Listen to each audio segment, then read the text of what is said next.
Brasil de Fato. Fogo na canjica? Fogo. 3, 2, 1. Esteticamente, né?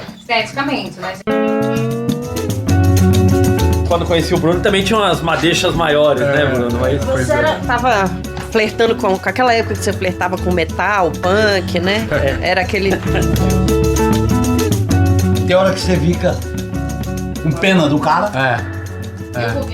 Porque ele é um fudido. E tem hora que você fica revoltado. Você intercala isso. O vacilo foi meu. Mas bom, tudo bem.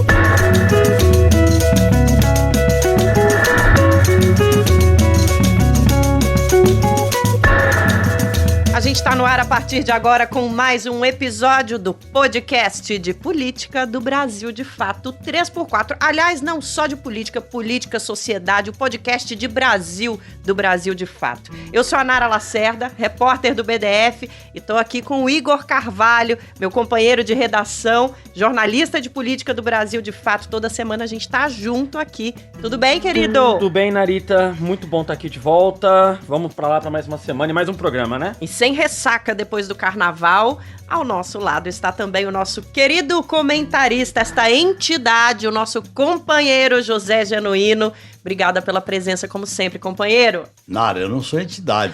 Eu acho que é. Não, eu sou um cidadão comum, sem lenço, sem documento, sem representação política, com a cara e a coragem andando por esse Brasil afora, viu, Igor? É um prazer estar aqui com você, principalmente com o convidado que vocês vão apresentá-lo.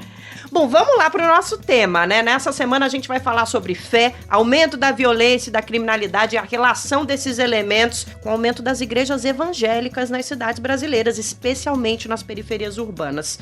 A gente vai falar sobre o livro A Fé e o Fuzil, Crime e Religião no Brasil no século XXI, escrito pelo jornalista e pesquisador do Núcleo de Estudos da Violência da Universidade de São Paulo, a USP, Bruno Paes Manso, que está aqui com a gente agora. Obrigada pela presença, Bruno. Eu que agradeço, Nara, Igor, Genuíno, um prazer, uma honra estar aqui para bater esse papo com vocês. Tem currículo, viu, gente? Autor de A República das Milícias e A Guerra, a Ascensão do PCC e o Mundo do Crime no Brasil, em coautoria com a Camila Nunes Dias. Manso investiga como o crime se transformou no Brasil com o crescimento das igrejas a partir dos anos 1990, e a gente está recebendo ele aqui hoje para esse debate, contando com a participação de você que está nos ouvindo.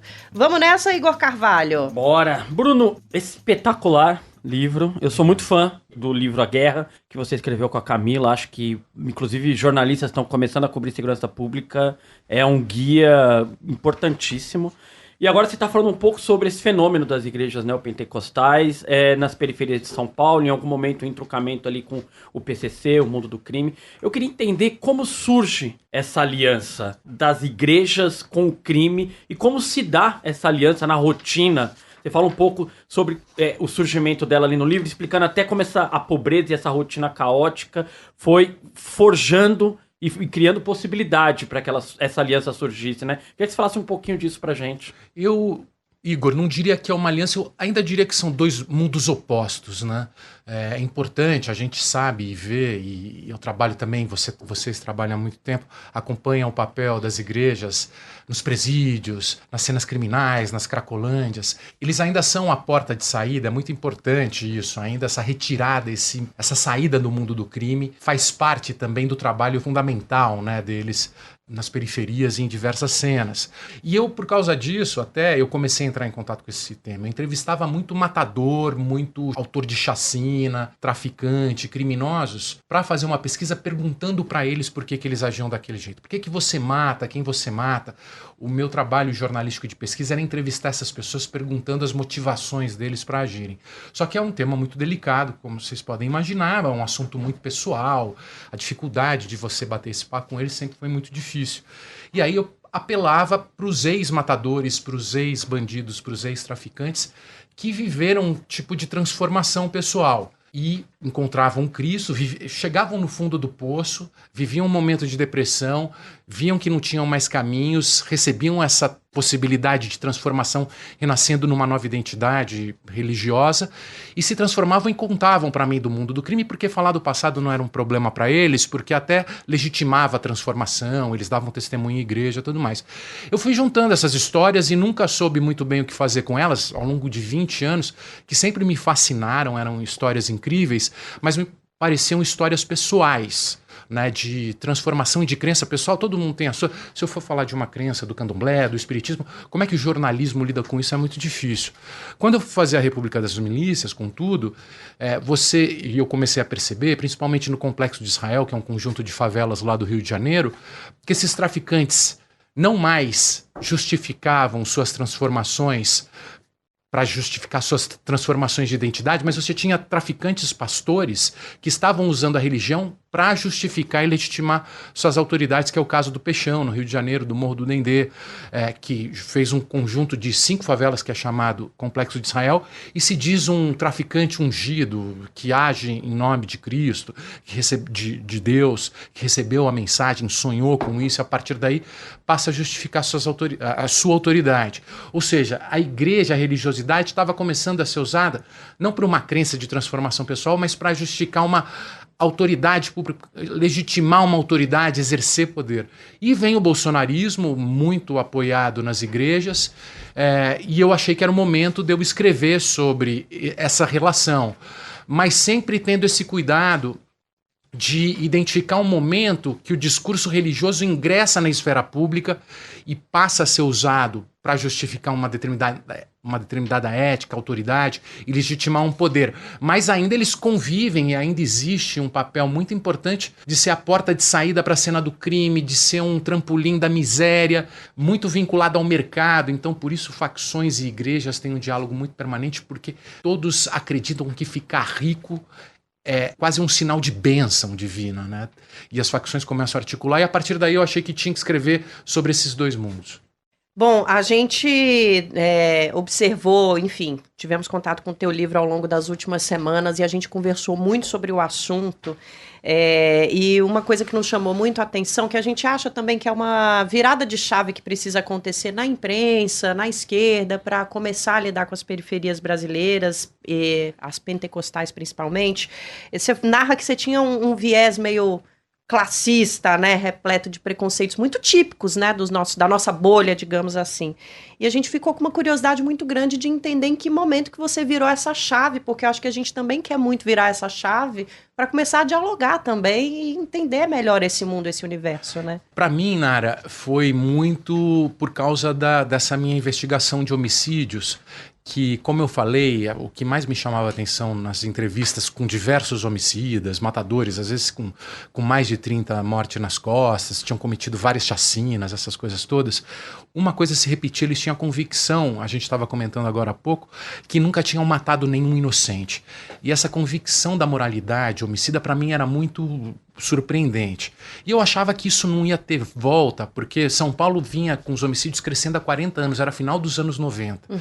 E eu achava que isso não tinha saída.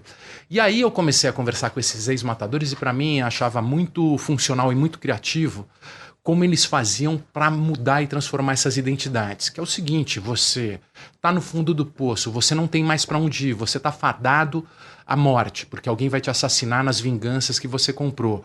Você percebe que sua vida é vazia. E eu te ofereço um caminho que é o seguinte, se arrependa do que você fez, peça perdão, perdoe os outros, faça uma negociação e abrace uma nova vida a partir de uma nova crença que você passa a ter.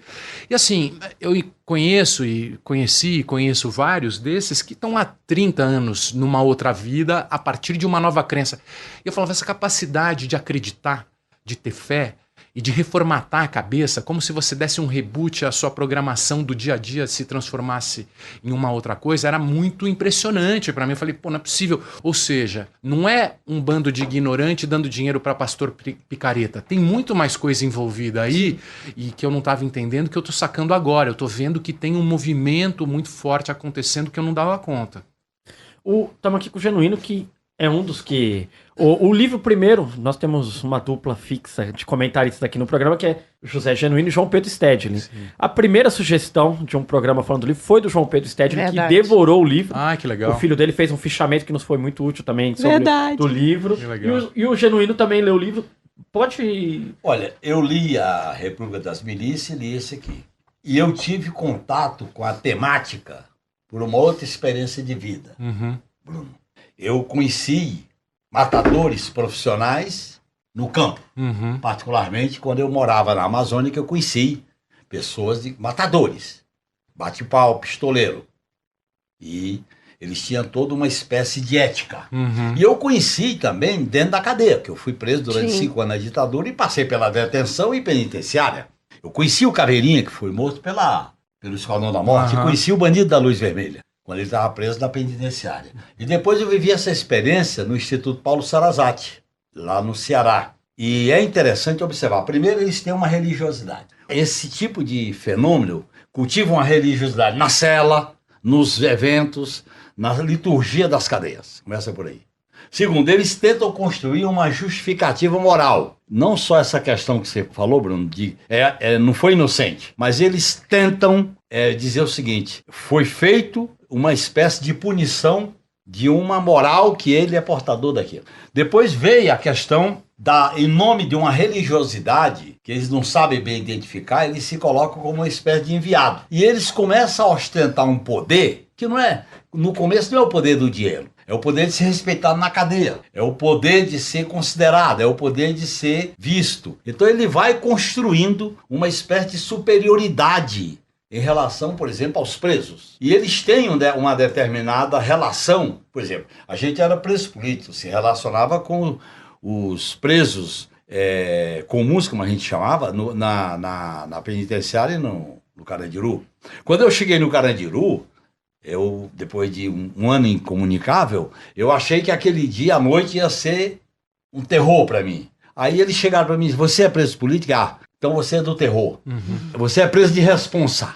Então não acontece nada contigo. Eles estabelecem uma maneira de justificar aquela barbaridade. Eu acho, inclusive, que você coloca isso na República das Milícias, o próprio surgimento do PCC tem a ver com a bandeira das condições carcerárias. E é interessante, eu, por exemplo, vivi a experiência da casa de detenção com o coronel que dirigia a casa de detenção pelo método tradicional antigo. E ele, ao dirigir a casa de detenção, aquele coronel que está no filme, o Carandiru, era o Coronel Guedes. E ele era respeitado. Aquela cena das facas, a gente estava lá, que aparece no filme Carandiru. E eles diziam: o Coronel Guedes tem palavra. Se ele mandar botar as facas, a gente bota, porque ele não vai botar na cela forte. E a gente teve um diálogo com o coronel, porque a gente era preso político, e a gente percebia que havia uma relação de respeito e de promiscuidade. E esses bandidos chamados perigosos, de alta periculosidade, que o Esquadrão da Morte foi matando, eles representavam um fenômeno histórico no Brasil, Bruno, que você coloca no outro livro, que o Estado brasileiro sempre fez uma aliança com a parte legal da violência. Desde a Guarda Nacional do período do Império, depois vem os matadores. No caso da Amazônia, por exemplo, eram os pistoleiros e os bate-pau, que eles faziam aliança, porque não tinha polícia, não tinha delegacia, não tinha batalhão. E eu acho que esse fenômeno ficou muito embrenhado dentro das organizações do Estado brasileiro. E eu acho que, para enfrentar essa questão, você tem que ter uma reforma nas políticas públicas, uma reforma do Estado. Senão você não faz, porque o Estado está contaminado por essa visão. É uma mistura de messianismo com religiosidade e com uma supremacia do indivíduo que é corajoso. Inclusive, quando ele é eliminado fisicamente, ele se considera uma autoridade corajosa, porque ele faz uma biografia dele próprio. Agora, em alguns momentos você fala sobre a construção de uma ideia de masculinidade na periferia a partir do encontro dessas duas identidades, né? O homem da igreja, o mundo do crime. De que masculinidade, que códigos você identificou ali, signos nessa masculinidade do homem da periferia? Eu acho que eu trabalhei muito isso já no livro A Guerra, depois na República das Milícias, mas nesse eu também vou um pouco nessa discussão, principalmente a partir do discurso do PCC, né? Que a gente tinha, até 1980, 1990, uma nova geração urbana, filhos e netos de imigrantes, que já nasceram em São Paulo, que renegavam a cultura rural dos pais, que era vista como anacrônica, porque era uma cultura do campo, e era ridicularizada nas cidades, né? O letramento, tudo isso. Então tinha um estigma muito forte a cultura nordestina aqui em São Paulo. E aí eles precisavam se criar uma identidade urbana, renegando a cultura dos pais, então não herdando a tradição, né, da família, numa cidade já muito violenta, que passa a ser vista como uma cidade violenta e opressora, e que o crime passa a ser narrado como uma forma de você bater de frente com o sistema. Você não abaixar a cabeça para o sistema, né? Você morre antes dos 25 anos, que seja, mas não baixa a cabeça para o sistema que produz os nossos jihadistas aqui da periferia, né? Jovens suicidas que preferem morrer antes dos 25 anos do que ser humilhado pela polícia, pela sociedade, ganhar pouco e tudo mais. Então você começa a ter esse discurso, e o PCC sabe lidar muito bem com essas masculinidades, falando justamente isso. Olha, anos 90, estava todo mundo se matando, um processo de autodestruição nas periferias de São Paulo. A gente lembra, São Paulo era uma das capitais mais violentas do Brasil até 1999, 2000. Guerra por espaços de distribuição, comercialização de drogas. Conflitos, então, e ciclos de vingança que duravam 10 anos. Às vezes você matava um cara de uma quebrada, os amigos dele iam lá, matavam o cara da sua quebrada. Aí iniciavam-se ciclos de vinganças que as tretas entre as quebradas eram permanentes e duravam anos. Eu acompanhei um caso do Jardim Ângela, uma morte em 1993, tinham causado 156 mortes em 5 anos em decorrência desse ciclo vicioso, né? Então você tinha um processo de desordem, de autodestruição, e o PCC começa a crescer justamente a partir das prisões, falando, olha, o crime fortalece o crime, irmão precisa parar de matar irmão, nosso inimigo é o sistema, a gente tem que matar a polícia, e começa a trabalhar com essa masculinidade para profissionalizar o crime, criar um novo tipo de comportamento, e para reformatar mentes. Por isso que, na verdade, eu faço a comparação das facções prisionais com as igrejas, porque nesse sentido elas são parecidas. Tanto as igrejas como as facções, elas passam, a partir de um novo discurso, trabalhando uma nova crença, a mudar comportamentos. Então, no caso das facções, eles falam o seguinte, ó, a gente está dentro da prisão, os caras estão botando a gente nessas masmorras, o Estado vai para as periferias nos matar, a gente precisa criar uma consciência e apoiar os irmãos, o crime fortalece o crime, o nosso inimigo é o Estado e a gente tem que ganhar dinheiro no crime. Então, um novo discurso que redireciona comportamentos e cria um novo proceder, né, como eles falam, um novo tipo de comportamento. No caso das igrejas, a teologia da prosperidade trabalhando, olha, dinheiro significa uma bênção, Jesus te ama, você ama Jesus, você passa a ter uma nova identidade, você passa a fazer parte de uma rede de apoio de capital, de ganhar dinheiro, de uma espécie de maçonaria de pobre mesmo, que se ajuda, se apoia para ganhar dinheiro, né? E aí, Bruno, tem uma questão, as igrejas da periferia, elas sabem, convivem, mas não entregam os caras. Porque ela se alimenta dessa relação meio promíscua. Elas não entregam. Por isso que eles respeitam os pastores e as igrejas e vice-versa. Nesse sentido de que tem uma conivência tácita, não declarada, etc. Tal. E como você teve aqui no Brasil uma crise social aguçada, violenta, a desagregação social das periferias das grandes cidades, que é a década de 90, início do século XXI, você teve um espaço muito amplo para na desagregação social vir uma espécie de banditismo urbano na forma organizada. Porque antes você tinha uma experiência de banditismo meio poético, meio personalista. Depois você passa a ter um banditismo mais organizado, que eu acho que foi exatamente essa questão do PCC, como você analisa tão bem no livro A República das Milícias. E a questão da masculinidade, você tinha um homem que não acreditava em si próprio, tinha uma baixa autoestima muito grande em decorrência de todos esses estigmas. Aí você tem a construção de uma autoestima, tanto pela religiosidade, porque eu acho que uma das coisas mais importantes da fé, essa crença em Jesus, Jesus te ama, você passa a se sentir amado, passa a se sentir valorizado. Da mesma forma que o discurso do bandido sangue bom. Então você cria novas identidades urbanas que se valorizam e que passam a acreditar em si mesmo e que passam a buscar poder econômico e político cada vez com mais força. Né? A gente está caminhando aqui para conseguir entender melhor essa conexão entre esses grupos criminosos e a religião atualmente, para onde ela caminha, o que é que a gente pode vislumbrar de futuro. Então a gente está tentando construir esse caminho a partir da obra do Bruno e trazendo alguns detalhes dessa construção mesmo. Por exemplo, a gente sabe que a visão que a gente tem, a gente estava falando antes, né, da visão que a gente tem das periferias e a visão que a gente tem também das igrejas evangélicas e dos fiéis e das fiéis, né? Uma parte grande dessa visão, ela foi forjada pela cobertura de imprensa nas décadas de 1980 e 1990, que era muito diferente de hoje em dia e que falava desses grupos, né? A gente pode fazer uma avaliação do imaginário que a gente construiu nas décadas de 80 e 90, dos grupos evangélicos que tem no Brasil, enfim, que também mudou muito, né? Esse imaginário. Eu vou citar uma obra que você conhece certamente, é o Bar Bodega, um crime de imprensa. Uma ação que teve em Moema. Os jovens foram incriminados a partir da tortura, que eles não tinham praticado, e o Dornelles, o jornalista Dornelles, publica esse livro, Um crime de imprensa, o Bar Bodega.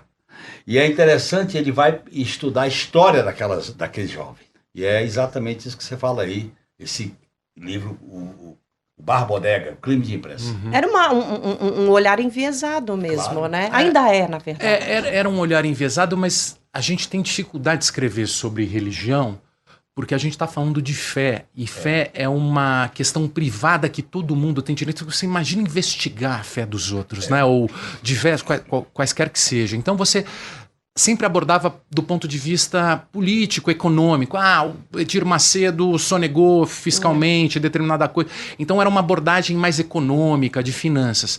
E ao mesmo tempo você tinha toda uma nova dimensão de comunicação via rádios e TVs que eles estavam embarcando, né?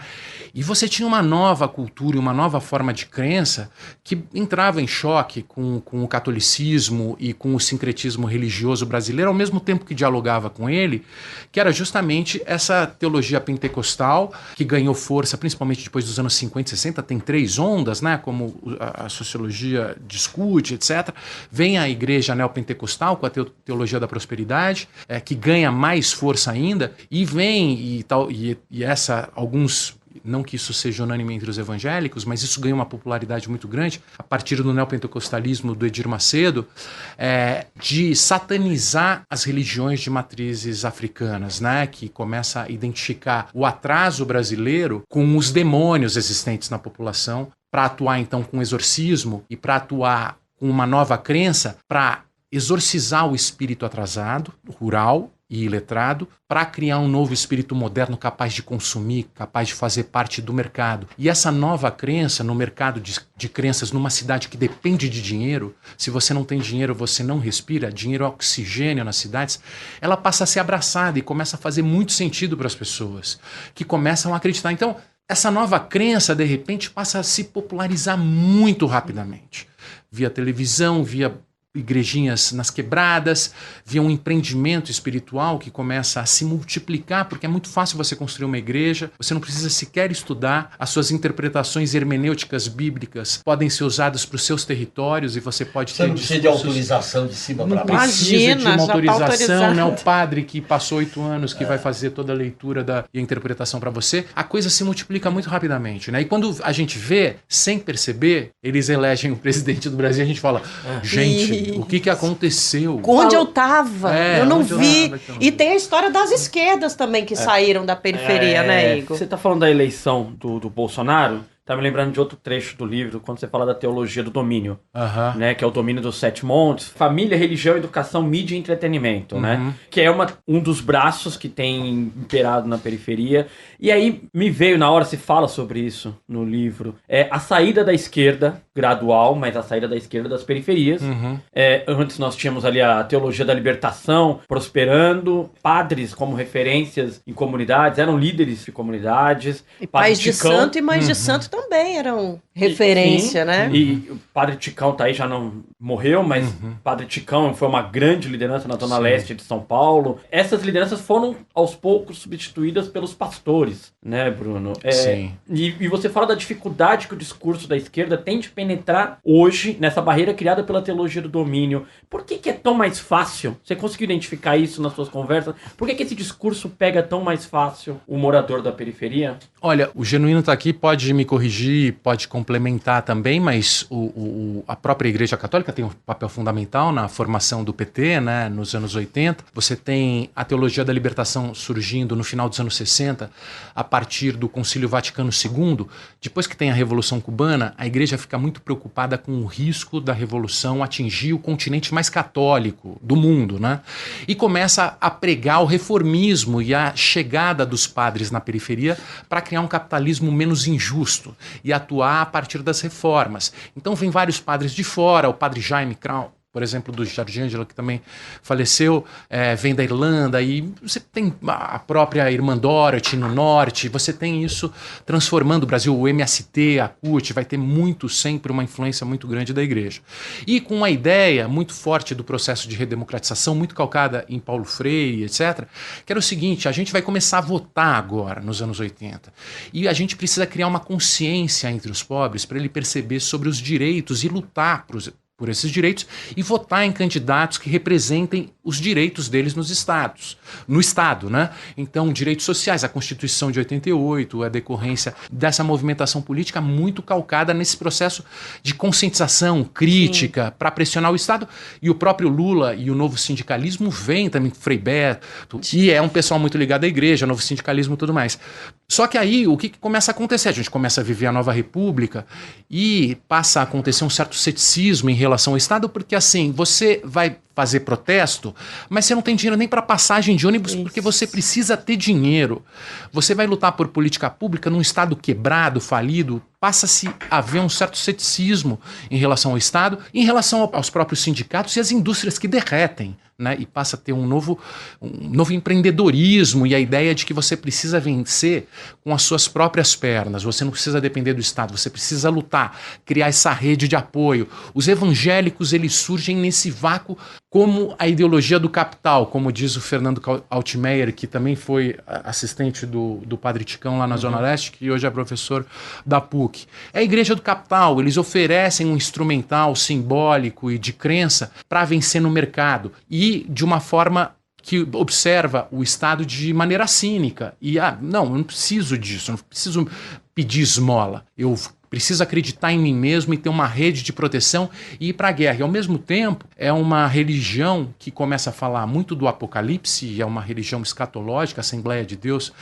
tem muito essa doutrina, que não vê o mundo como algo a ser reformado. Você não precisa de um projeto de futuro, você precisa converter um máximo de pessoas no presente. O mundo vai acabar a qualquer momento. O mundo vai acabar e Jesus Cristo vai chegar na Terra, e quando Jesus Cristo chegar na Terra, ele tem que ter o máximo de aliados nesses postos chaves da cultura, da família, da religiosidade, do governo, porque é uma batalha espiritual que dialoga com a batalha cultural do Olavo de Carvalho e com todas essas leituras meio que conspiracionais, que o satanismo, ou o comunismo, ou o globalismo estão vencendo e a cultura judaico-cristã precisa reverter e tudo. Então ele começa a ganhar corpo e com as redes sociais ganha um novo potencial, ganha uma nova velocidade e passa a fazer a cabeça de muita gente, né? Cara, que loucura. Só fazer um parêntese. Professor, acabou de mudar a minha vida, porque sabe, Igor, eu já falei isso aqui. Eu sempre ficava tentando, professor, encontrar onde foi que a gente perdeu aquele espírito de coletividade da Constituinte que marcou muito a minha infância. Muito. A gente fala disso aqui o tempo inteiro. E agora você acabou de me dar a conta, me dar a equação, me deu até...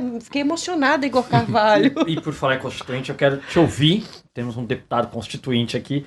Genuíno, sobre essa saída da esquerda das periferias, você que tantos padres conheceu nessa trajetória e os viu ascender politicamente como lideranças comunitárias, como que você enxerga esse fenômeno? O buraco é mais embaixo. Primeiro, a reestruturação capitalística com a crise do socialismo real, das revoluções, com a reestruturação do Deus do mercado, o gerenciamento com base na no empreendedorismo, o discurso do fim da história, do fim da luta de classe e o processo de reestruturação nas relações capital e trabalho levou a uma precarização das grandes periferias urbanas. Essa reestruturação é que expeliu aquele mínimo de organização que tinha dos anos 70, dos anos 80.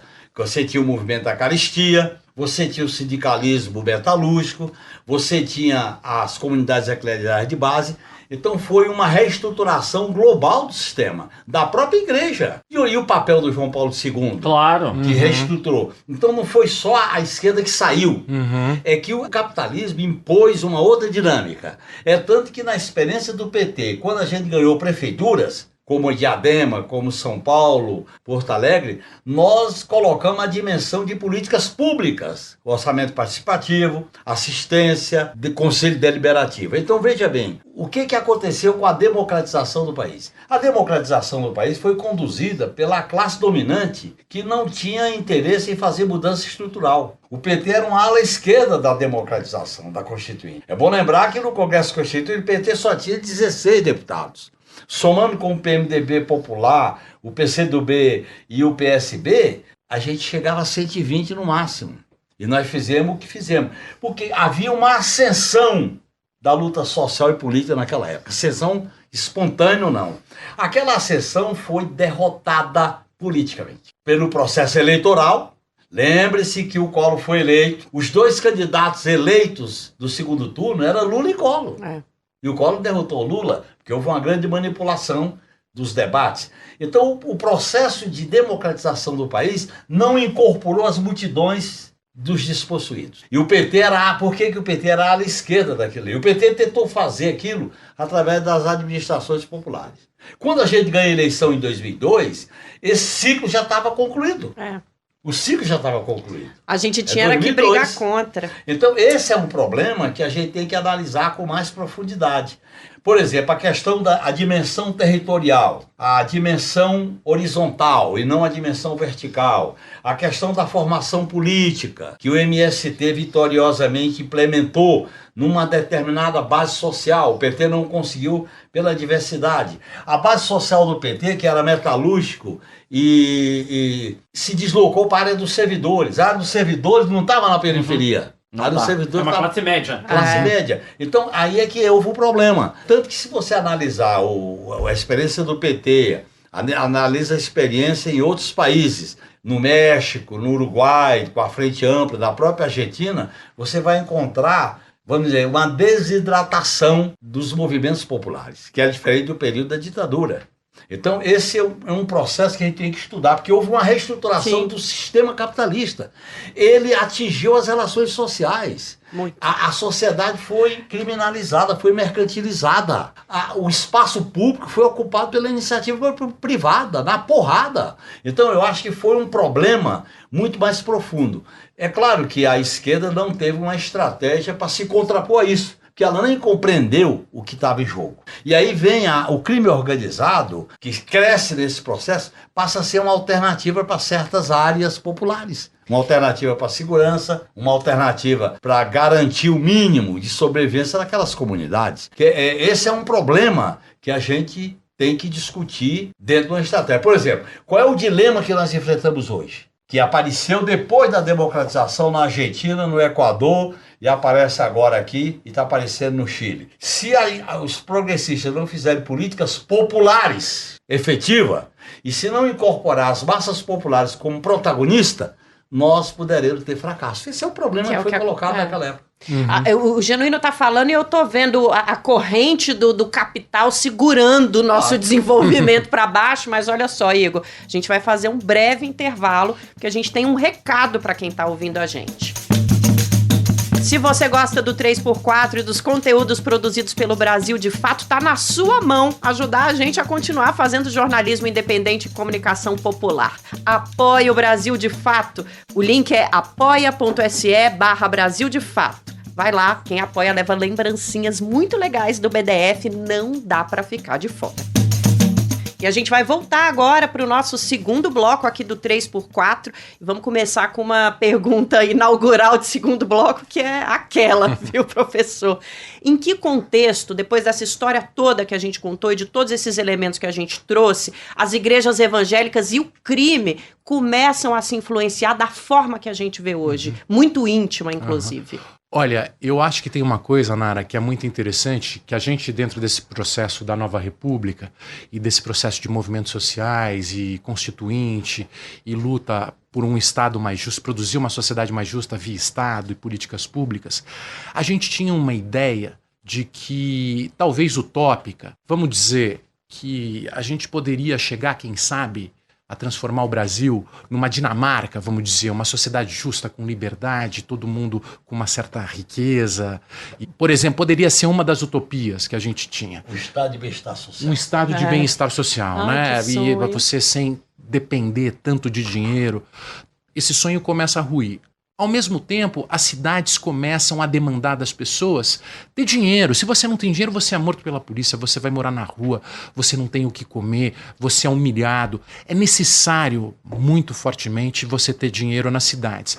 E a gente imaginava que essa solução urbana viria de cima para baixo, via educação, via ensinamento técnico para trabalho e tudo mais. Com isso não se realizando, a gente viu as soluções vindos de baixo para cima. Isso para mim era muito interessante, né? Então vocês acham que ter dinheiro é importante? É assim que é a sociedade? Então beleza, a gente vai aproveitar, se organizar nesse mercado bilionário de drogas que todo mundo consome. Droga é uma commodity urbana, vocês vão nos matar? Beleza, a gente vai tentar se organizar, vai ganhar dinheiro, vai mandar no sistema, vai influenciar, vai bancar a política e vai conseguir conquistar o poder. Isso pelas facções. Da mesma forma, a religião. A gente passa a acreditar na gente mesmo, a gente tem uma nova crença, acredita no novo Deus, Deus nos ama, a gente se apoia, tem um novo tipo de comportamento, dinheiro é bênção, a gente vai vencer no mercado. E isso tudo nas mesmas regiões de miséria. Foram soluções criadas na miséria. Foram soluções criadas pelos pobres, que convivem entre si e que buscam a produção de ordem, buscam a produção de previsibilidade e de condição de sobreviver numa sociedade que exige ter dinheiro. Então, diante desse convívio, eles acabam muitas vezes dialogando. Então você tem uma igreja aqui em São Paulo que de repente o filho da crente é traficante, ele frequenta a igreja porque ele ainda não se converteu, mas algum dia ele vai se converter. Mas ele tem ao mesmo tempo uma ética que compreende o papel dele na comunidade, ele não vai matar por nada, então você tem toda uma história de proceder, uma moralidade bem típica da periferia de São Paulo. Esse dinheiro, a partir do momento que se profissionaliza, para de se matar, né? Tem esse mata-mata que o PCC consegue de alguma forma viabilizar. Eles alcançam as fronteiras da América do Sul, passam a entrar no atacado da droga, exportar para todos os continentes do mundo. Esses dólares entram na economia, precisam ser lavados, são produzidas novas empresas. Você tem um novo tipo de empreendedorismo com o dinheiro da lavagem, do narcotráfico. E, ao mesmo tempo, investe nas prefeituras, nos parlamentos municipais, nas empresas de ônibus, nas organizações sociais. Isso começa a se infiltrar no Estado, caminhando muito mais para um sistema parecido com as máfias, né, que conseguem infiltrar. No Rio de Janeiro é via milícia, em São Paulo é via crime organizado e dinheiro da droga, né?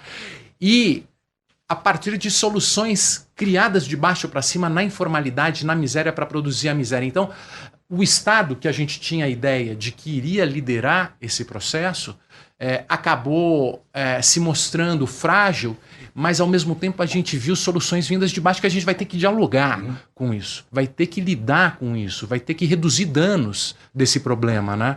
Não dá para fechar e fingir que não existe, né? A gente vai ter que ir para o confronto político, para a conversa política. Aí entra uma área que é delicadíssima e eu vivi ela com a experiência própria. O sistema penitenciário brasileiro é a grande universidade de oferecer mão de obra para o crime organizado. Quem é que entra nas igrejas? Eu tive preso na Papuda. A igreja que aparecia lá para fazer culto era a Igreja Universal. Que ia lá fazer culto. Você imagina, para um cara que está preso, vai numa igreja fazer um culto dentro da cadeia, para ele é um direito. Sim. Por outro lado, aquela juventude presa lá por causa da droga, que é uma lei de droga injusta, ela não tem uma alternativa de socialização e de preparação para entrar no mercado de trabalho. O crime organizado é a alternativa para ela. Ela se filia à milícia ou se filia ao crime organizado, e a igreja passa a ser uma espécie de sublimação para ele, porque ela está fazendo o culto, está dando assistência.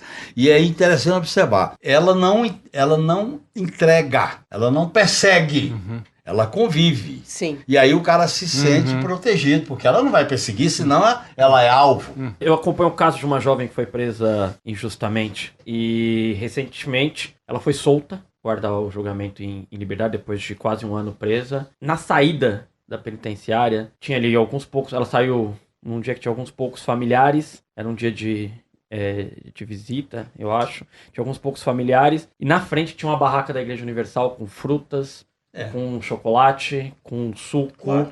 E uma bibliazinha, um panfleto... Ou seja, estão ali. Bruno e Genuíno, obviamente, o ápice do envolvimento da igreja com a religião é a eleição do Jair Bolsonaro. Nós temos uma bancada evangélica pujante, forte, consolidada em Brasília. Nós temos visto algumas reações a isso, então a tentativa de uma bancada evangélica progressista, o pastor Henrique Vieira talvez seja o maior expoente. Agora, recentemente, a gente noticiou aqui no Brasil de Fato, quem quiser procurar no nosso site e buscar, algumas entidades ligadas à CNBB lançaram uma iniciativa, um curso de formação para candidaturas católicas ao legislativo esse ano, né? Capitaneada ali pelo grupo do Dom Mol, um bispo extremamente relevante de Minas Gerais, ex-reitor da PUC Minas. Como que vocês analisam esse caminho, essa busca dos religiosos pela política? O problema todo reside no seguinte: se você não mudar a política de segurança pública vinculada com as políticas sociais, e se não tiver uma política de restabelecimento de direitos... Eu convivi com essa população prisioneira, abandonada. Quando ele é reconhecido, fico impressionado. Eu vivi cenas assim emocionantes. Quando ele diz, vocês são conhecidos e estão reconhecendo a gente como gente, estão falando o nome da gente, estão conversando. Porque a vida dele é não ser reconhecido, é a invisibilidade, é a porrada. Então ele vai para a porrada para sobreviver. Tem que haver uma mudança das políticas públicas relacionadas com isso. Mudança das políticas do sistema penitenciário. A questão de separar periculoso de não periculoso, a questão de socialização, a questão da remissão de penas através do trabalho dentro das prisões, coisa que não existe. O racismo. O mutirão dentro das cadeias, para ver quem já cumpriu pena e quem não cumpriu, porque a falta disso aí vem o racismo, vem o patriarcalismo, vem o machismo, vem tudo dentro da cadeia. Aquilo ali é o depósito da tragédia e da barbárie do sistema capitalista. Então eu acho que isso aí também tem que ser analisado como políticas alternativas. Bruno, essas bancadas e essa fuga dos religiosos para a política, em algum tempo no horizonte, isso pode nos prejudicar? mais ainda. Eu acho que durante o bolsonarismo isso foi uma grande novidade, porque o Centrão, pela primeira vez, ele passou a ter um estofo ideológico a partir das religiões, que é o empreendedorismo, a batalha espiritual e cultural contra os imoralismos do feminismo, do discurso de gênero, os valores que batem de frente com os valores bíblicos. É como se eles não estivessem mais simplesmente fazendo um toma lá da cá na política, mas lutassem por bandeiras moralizantes, por bandeiras ligadas a uma reforma do Estado.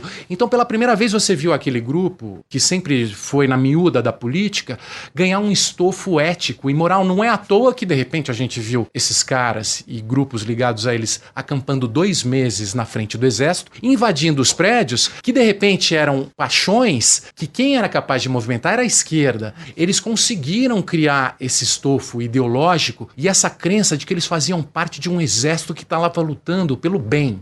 A discussão do bem contra o mal ficou muito forte para eles e eles acreditavam que o PT, que a esquerda, que o comunismo, que o feminismo, que a ideologia significavam um mal, o diabo. Então você teve toda uma construção nesse sentido. Vários evangélicos e vários religiosos estão entrando nessa discussão porque a religiosidade ela entrou na pauta política. O pastor Henrique Vieira participou do lançamento do meu livro em Brasília, uma figura muito querida e muito incrível. Assim, a gente sempre que fala, a gente aprende muito com ele, né? E eu tô para me encontrar, inclusive, com o Frei Beto. Ele escreveu um livro que chama O Jesus Ativista, a partir do Evangelho de Marcos, que ele faz uma leitura todo do papel do cristianismo na luta social e da comunhão e de Cristo como alguém que via a diferença e a construção da comunhão como fundamental a partir da junção das diferenças e da compreensão das diferenças. E é uma pergunta que eu me faço, eu acho que inevitavelmente vai ter que ser feita no debate político. O Genuíno mencionou questões de políticas públicas, eu discuto também uma questão da comunicação e da conversa, que é...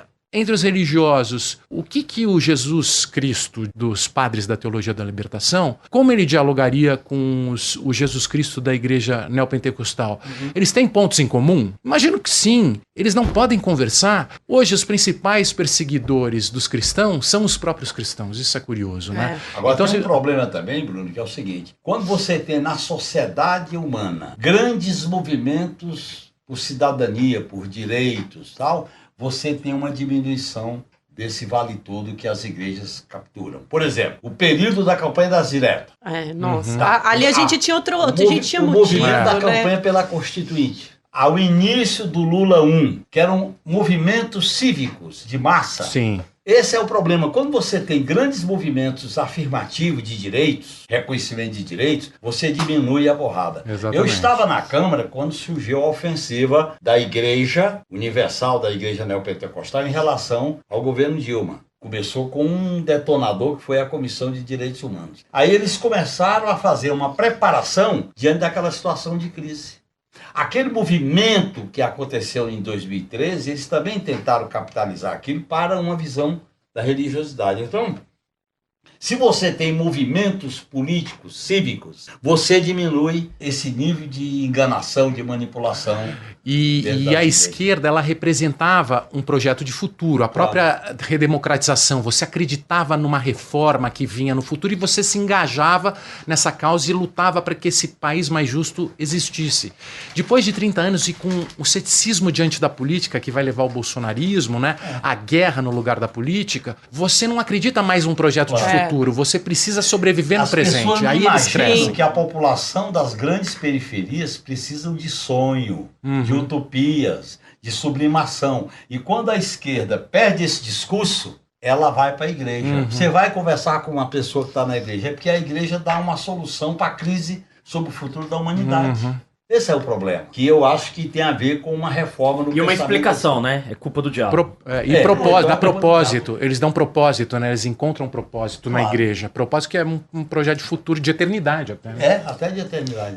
Nara, eu sei que a gente tá combinando de ir pro encerramento, mas eu queria uma última de algo que me chamou muito a atenção no livro. Seu. O perdão para esse rapaz que tá no crime. É muito interessante como vai se construindo um discurso no crime. Lógico. A igreja é o perdão para ele. É o perdão. Religiosidade. Mas de como se constrói esse discurso de eu não tô agindo porque a minha persona é má. Eu tô combatendo algo que nos oprime. Então eu tenho um perdão e ele encontra esse perdão na igreja. Eu não tô agindo porque eu sou uma pessoa essencialmente má. Eu tô agindo porque o diabo está influenciando na minha vida.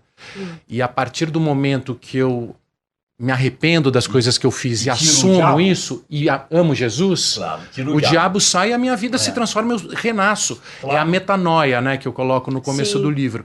A metanoia é essa capacidade de transformação, esse renascer, a reformatação da consciência, a reprogramação da consciência a partir de uma crença. Aliás, Bruno, toda grande barbaridade praticada por seres humanos, principalmente nesse nível da criminalidade, da repressão, essas pessoas entram numa crise profunda, seja o torturador, seja o matador profissional, seja o justiceiro, entra numa crise profunda e ele precisa desabafar para poder tirar o demônio do corpo dele.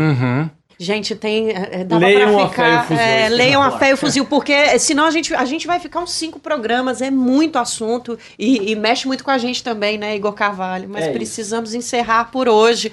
Vamos mudar um pouquinho o tom, gente, falar um pouquinho de cultura. A gente não gosta que ninguém saia desta audição que vocês estão realizando neste momento, nos ouvindo, para baixo. Tem solução e a gente segue na utopia. Então vamos falar um pouquinho de cultura. Bora, Nara Lacerda. Professor Bruno, o que você trouxe pra gente hoje de dica cultural? Já vem de um debate pronto aqui, é que eu vi ontem esse filme, essa série da Netflix, que eu vou sugerir, não é uma série, na verdade, é um documentário sobre a construção do We Are The World. Vocês chegaram a ver? O dia que mudou o pop. O dia que mudou um pop, vi ontem, então vou falar de bate pronto aqui, que é incrível.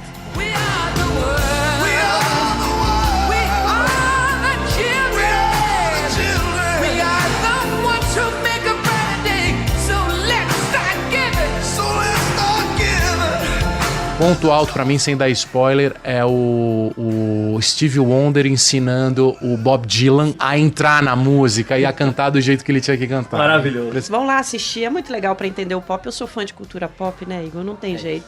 Senhor José Genuíno. Olha, eu peço licença para recomendar esse livro aqui. Tá certo. Eu acho que o exame que o Bruno faz não é um exame pessimista.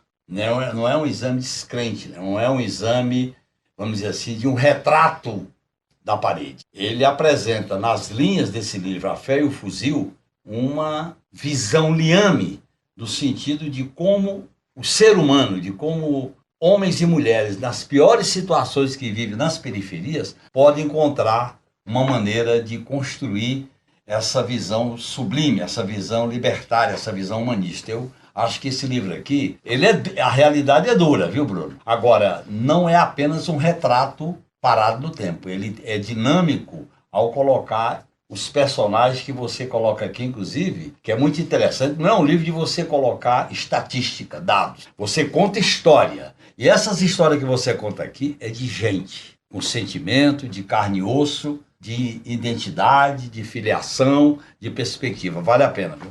Obrigado. Senhor Igor Carvalho. Olha, eu vou soar apelativo, eu vou indicar um produto da casa da firma. Eu vou indicar o documentário Meieiros, dirigido pelo Vitor Shimomura e o Pedro Estropaçolas, aqui do Brasil de Fato, uma produção do Brasil de Fato, em que eles contam muito generosamente a história de trabalhadores que fazem justamente essa função de meieiros do cacau. É um processo ali de trabalho, uma escravidão moderna. Então eles têm ali as suas terras arrendadas, onde eles ficam responsáveis pela produção de cacau naquele território, e o que eles ganham é para o sustento deles. Assim, é muito bonito, mas é triste de um jeito, Nara.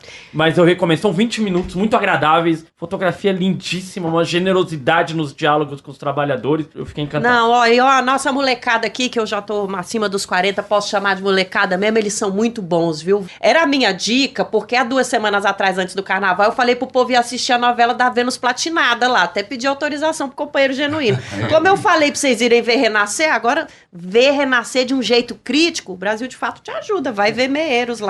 E a minha dica é uma dica que também é do professor Bruno, e vou ser bem rápida, tá, Letícia? Já tô acabando. Gente, nessa mesma toada do debate que a gente teve aqui hoje sobre salvação, porque salvação tem que ser pra todo mundo, leiam Ideias para Adiar o Fim do Mundo, do Ailton Krenak. Já que é isso, é isso. Amém, igreja? Axé, terreiro. Vamos nessa, gente. É pra todo mundo. Não dá pra ser só pra um grupo e não dá pra ser com violência, não. Obrigada a vocês que ouviram a gente. Obrigada, professor Bruno. Eu que agradeço. Foi um prazer. Muito bom conversar com vocês. Companheiro Genuíno, bom demais ter você aqui. A gente morre de saudade quando você não tá, você sabe, né? Eu fico contente com isso, eu fico alegre. O Sted, ele não pode ficar com Como eu faço ciúme. política com alegria e com paixão, eu fico, quando venho aqui, mais apaixonado pela política. Igor, valeu. A gente se vê semana que vem. Valeu, eu tô muito feliz de receber o Bruno. O Bruno é uma referência pra mim, já falei isso pra ele algumas vezes. O Bruno é uma referência. Eu comecei jornalismo vendo o Bruno na rua, vendo o Bruno cobrindo jornalismo policial, segurança pública em São Paulo. Aprendi muito com ele. Obrigado. Então é uma uma felicidade dividir essa bancada com ele. Genuíno, nem se fala. E obrigado, Nara. Até semana que vem. É semana que vem. Gente, um beijo pra minha irmã, Manaíra Lacerda, que tá com um bebê novo, um pequeno revolucionário que eu vou conhecer logo mais nas minhas férias. E se você quer mandar um recado pro 3x4, o nosso e-mail é 3x4@brasildefato.com.br. As redes sociais do BDF estão abertas pra você, inclusive a caixinha de comentários do Spotify lá, embaixinho ali do nosso episódio. Vai lá, gente, coloca a boca no trombone. O 3x4 é apresentado por mim, Nara Lacerda, pelo meu companheiro de redação, Igor Carvalho. Os nossos comentaristas são José Genuíno e João Pedro Stedley. A direção é de Camila Salmásio. Na produção e no roteiro, Letícia Holanda. Trilha sonora original de Alejandra Luciani. Edição e sonorização de Adilson Oliveira. Nossa cinegrafista é Yolanda Depisol e a identidade visual é da Nazura Santos. No Brasil de Fato, a coordenação de rádio e TV é da Monize Ravena, a direção de jornalismo é da Nina Fidelis. Então até mais, gente. Semana que vem o 3x4 tá aqui, logo mais eu volto junto com o 3x4.